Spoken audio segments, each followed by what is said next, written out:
Welcome to aminacademy.com. Let us do history of Byzantium. In that, we'll discuss about its government, society, art, and architecture. The Byzantium government followed the pattern established in the imperial Rome.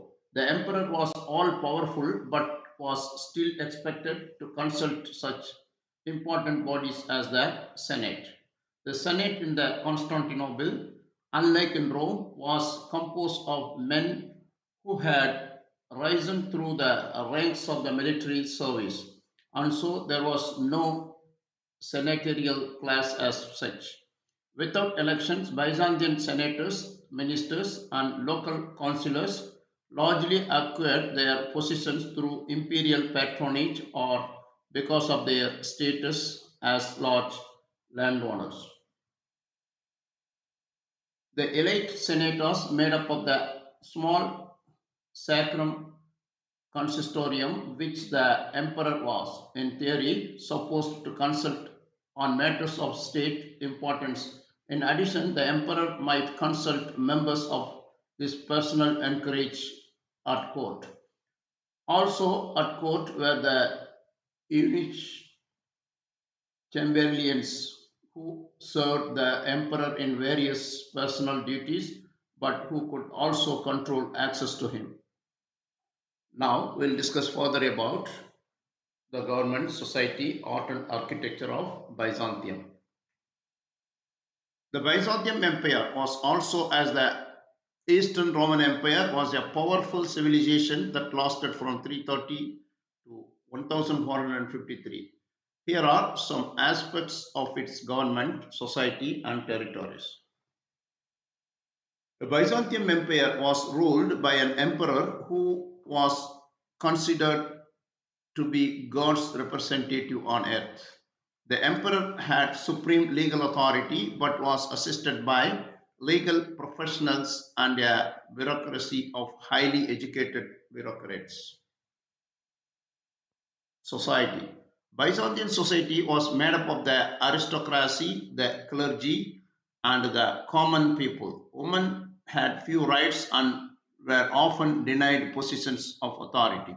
However, some women, such as empresses Theodora and Irene, were notable for their power and influence.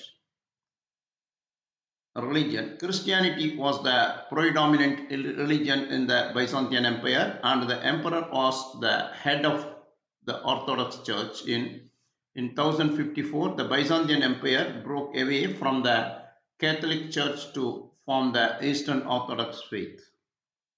Territories. Byzantine Empire's territories varied in size over the centuries, but at its peak, it stretched from the southern Spain to Syria. The empire's capital was Constantinople, which is now in modern day Istanbul.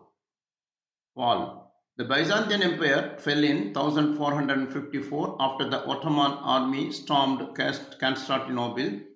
The Ottomans gradually annexed the remaining territories of the empire through wars fought throughout 14th and 15th centuries. About Byzantine government and society, we'll talk about how the government and society was there. The Byzantine Empire had a complex government and society that involved. Here are some important details about Byzantine politics and society. Byzantine Empire was governed by an emperor who had unrestricted authority and was regarded as a god's representative on earth. The administration, the administration of the empire was handled by a sophisticated bureaucracy which aided the emperor. Bureaucrats were frequently highly educated and were appointed based on merit. Justice and rule of law. The Byzantine Empire had a sophisticated legal structure that was based on Roman law. Although he was assisted by a legal professionals, the emperor possessed supreme legal authority. The Byzantine Empire had a powerful and well organized army that was instrumental in securing its borders and enlarging its realm. Byzantine Empire religion. Christianity predominated in the Byzantine Empire, and the emperor served as the head of the Orthodox Church, which greatly impacted culture and society. The aristocracy, the clergy, and the common people were among the different social classes that made up Byzantine society. Women had few rights and were frequently denied positions of authority. Culture, the art, architecture, literature, and music of the Byzantine Empire were well known. Its rich cultural heritage combined aspects of Christian, Roman, and Greek customs. Now we'll talk about Byzantine society. Byzantine society was complex and evolved over time with many aspects including religion. Orthodox Christianity was central to Byzantine culture, and the emperor was the head of the Orthodox Church. The church had political and legal power, and some emperors forced pagans to convert. Social classes. Byzantine society was made up of the aristocracy, clergy, and common people. The imperial family and male aristocracy dominated society, but there were opportunities for social advancement. Family. The family was central to society, and marriage, chastity, and celibacy were respected. Women were seen as important members of the family but had few rights and were often denied positions of authority. Most people's main concern was work to produce or buy food. Entertainment included shopping at fairs, chariots races, and acrobat performances. Government. Byzantine Empire was governed by an emperor with unrestricted authority assisted by a sophisticated bureaucracy. The empire had a sophisticated legal structure based on Roman law. The military, the Byzantine Empire had a powerful army that was used to secure borders and expand the empire's reign. The Byzantine Empire lasted from 4th to 15th century CE. The term Byzantine comes from Byzantium, an ancient Greek colony that was located on the European side of the Bosphorus. Art and architecture of Byzantine Empire. The incredible art and architecture of the Byzantine Empire, which was greatly influenced by its Christian beliefs and Roman family history, were known very well. The religious themes of Byzantine art, which include a representation of Jesus, Mary, and the saints, have been highly stylized. It commonly served rich colors like deep blues and reds, intricate patterns, and gold backgrounds.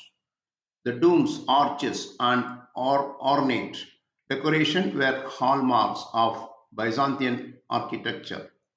The Hagia Sophia in Istanbul, built in 6th century and presently a museum, is considered the greatest example of Byzantine architecture.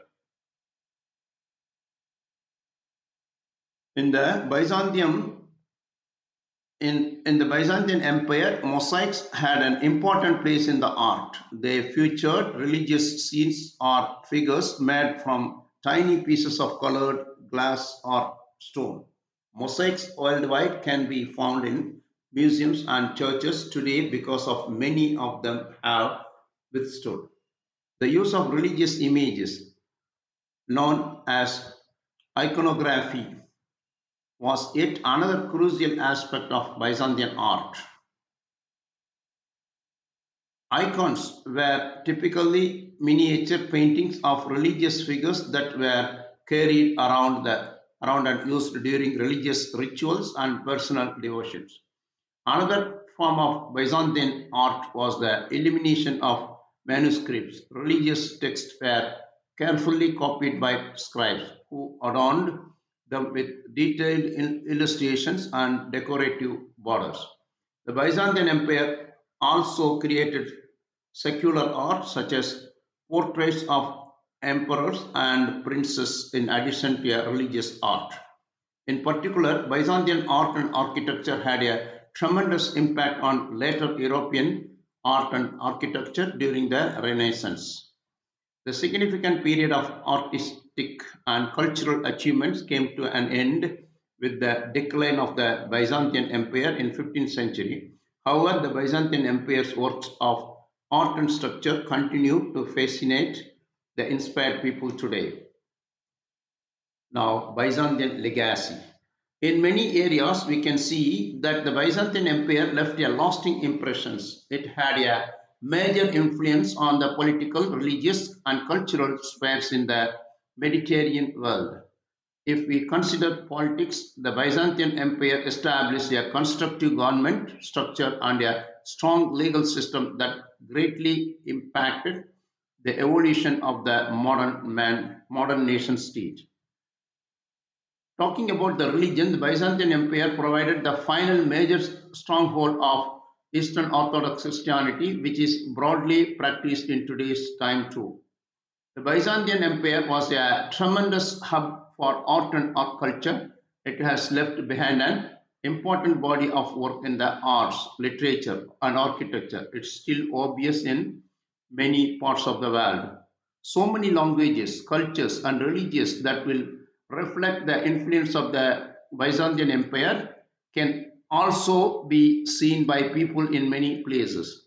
Thanks to the Byzantine Empire, much of the knowledge and culture of ancient Greece and Rome was preserved and transmitted. Ancient texts were carefully copied, translated, and preserved to future generations by Byzantine scholars and scribes. Byzantine empires had a very strong trade network and a highly skilled workforce, which made this empire a powerful economic force. The Byzantine craftsmen and traders used to exchange goods and concepts with people in Europe, the Middle East, and Asia, thus promoting social stability and economic development there. The military capabilities of the Byzantine Empire are also part of its legacy. The Byzantine army had adequate training and was thus mostly successful in battles against outside enemies that helped to secure the empire's borders and ensure its long-term survival. So far, we discussed about Byzantine empires and their government, society, and art and architecture. If you haven't, please subscribe our YouTube channel.